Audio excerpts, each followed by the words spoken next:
This video is about equine entities and involves making a document, a macro-enabled template, and then saving macros to it. So I have a document open on my screen, and first thing I'm going to do is save it as a macro-enabled template. So I'm going to go up and save it as, and I'm going to save it to my desktop. I'm going to save it with the same name, but save it as a macro-enabled template. Notice it's a macro-enabled document, but it's better to save it as a macro-enabled template. I'm going to save that. We're going to make 3 macros. One of them is Roy, with Roy's closing lines. One is Hoppy with Hoppy's closing lines. One of them is a macro called Alger 26. So I'm going to do that third one where it says create a macro, name Alger 26, which will select existing text no longer than 1 line and change it to Algerian 26 point size, and then deselect the text before turning off the macro. So I'm going to go ahead and type something.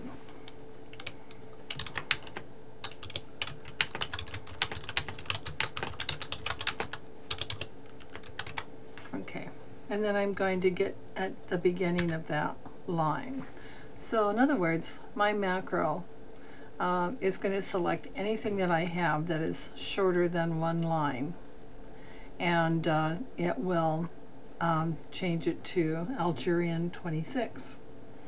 So at this point, since I got something on my screen and since I positioned myself at the beginning, I'm going to go ahead and turn macros on. Now I can do it by just clicking on the button down here to begin a new macro. I'm going to call it Alger 26. Make sure there's no space up here. And we're going to store it in the Equine Entities letterhead template. And the description is going to take existing text and change it to Algerian 26. So this is just telling what this macro will do. Remember, the name has no space in it. We're telling it to save here instead of the C drive, and we're explaining a little bit about it, about what it's going to do. So I'm going to click OK. When you have a macro running, you cannot click with your mouse. So one way of selecting this text, and I don't want to arrow across either. That would be really a bad thing to do, because then if you had a longer line, it wouldn't get all of it. So I'm going to go Shift and keep my Shift key down, hold it down, hit the key marked END, and then arrow back once to the left, and that will select that line. If the line were even longer, it would still select all of my line. Now I'm ready to tell it what I want to change it to. So I'm going to go up here to the typeface and find Algerian, which is down here, and make it 26. And then I'm going to hit the key marked END to deselect it.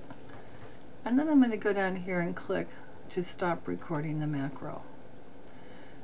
Okay, now if we were saving to the C drive, it would automatically save there just by turning this off. But because we're saving to a template, we have to click Save to make it attach. So I just click Save. I can get rid of this stuff because I no longer need it. Okay, and I can click Save again if I want to have a nice clean letterhead. But if you don't save, the macro will go away, unlike when you're doing it to the C drive. The next one is called Roy, so I'm going to turn on the macro recording, call it Roy, tell it to store to this template, and I'm just going to say this contains the closing lines for Roy's letters. and click OK. Okay, so what we're going to do is type what he wants there at the end. So very truly yours, 4 enters, Roy Rogers, enter Grand Marshal. And then I'll just hit enter again. And I will save it, or turn it off, and then I'll save it. Okay. And I can go ahead and just get rid of this now, because this is just the leftovers.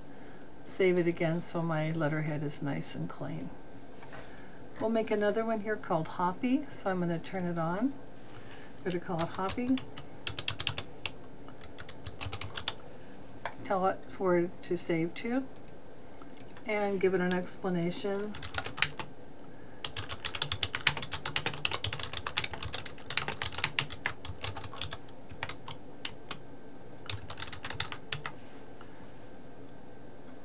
Click OK, and we'll type it.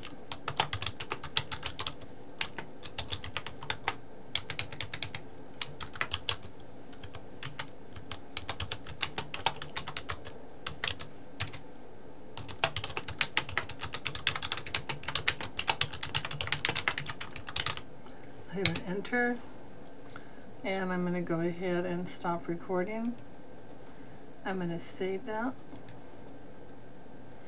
and I'll get rid of all this leftover stuff, and then save it so my letterhead is nice and fresh, ready for me to use. And now I'm going to close this, and now I'm going to be in a new document, and I'm going to use that template to produce 2 letters, one from Roy to me and one to me from Hoppy. So I'm going to use my template, and I'm not going to open it. I'm going to go here to the Office button and click on New, New from Existing, and then I'm going to tell it what I'm looking for. So I'm looking for a template called Equine Entities. Now notice that it has a yellow stripe there and an exclamation mark saying that it's a macro enabled template. So I'm going to double click on that. Now notice that when I come into this I'm not actually opening my template. It's going to say document up here. It will not say Equine Entities template, but it's just a document. We're going to insert a date. Going to insert date and time, the third one down. We're going to enter 4 times. We're going to type in a fake inside address, so I'm going to type my name.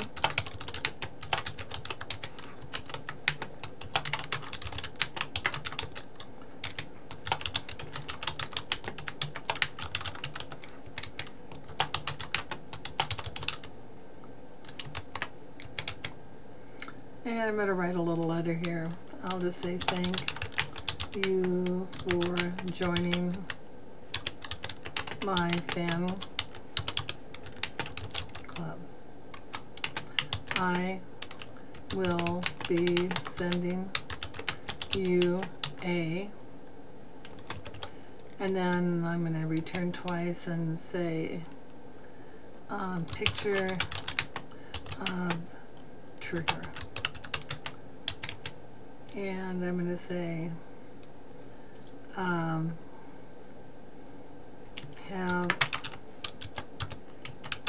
a great summer. Return twice, and then I'm going to run the macro from Roy. So I need to go to the Developer tab and go to Macros. And if I go here and I see Equine Entities letterhead, there are the 3 we just made. If I say click on Roy here and run, his closing lines come up. Also, if I want to make this one my Algerian 26, I can click at the beginning of this line and I can go into Macros, Alger 26, and run. and see how it selected it and made it bigger. I can also go up here to my company name. If I wanted to make that bigger, I could go in and run it up there also. Okay? And then it says to save this as Roger. So I'm going to go up here and go save as. I'm going to save it as Rogers as a regular Word document and click save and close it. I'm going to use that same template to make one from Hoppy.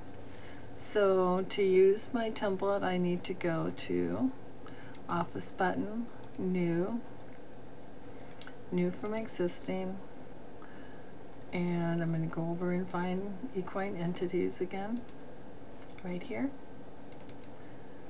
And notice again, and it doesn't say anything about a template up here, it's just a document. So let's use this and we'll insert a date and time. Or excuse me, just a date, return 4 times. Type in your name again. A fake address.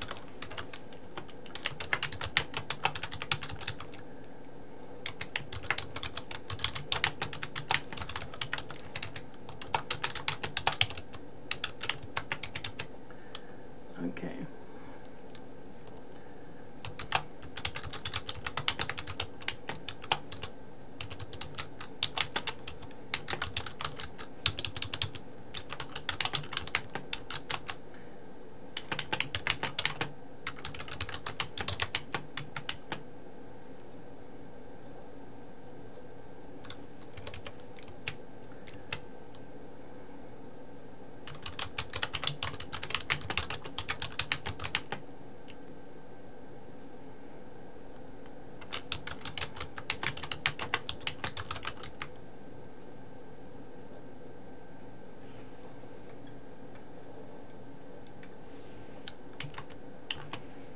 Okay, so what I'm doing here is I'm just typing something that I'm going to run my algebra macro on later. So I'm just typing a short little letter. I'm just going to say 5 for now, return twice, and we're going to use the run the macro from Hoppy. So I'm going to go back to the Developer tab, Macros, Hoppy, run, and there's my letter closing for hop along. And now I'm going to go here. I'm going to make this really pop out by going in and using the algebra 26. So run that, and it just took longer than one line because it was so big, and that's fine. We're going to go up here and we'll run it. Okay.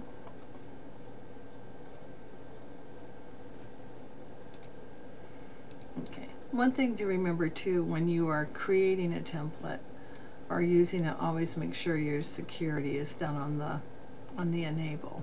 Okay. Before you start making any macros. Well, let me go ahead and save this. So this one's going to be called Cassidy. It's just a plain old Word document. We're going to save it. Okay. When you get ready to print your macros, I'm just going to close this. When you want to print your macros, you want to go into on the Office button, New, New from Existing. You want to find your template.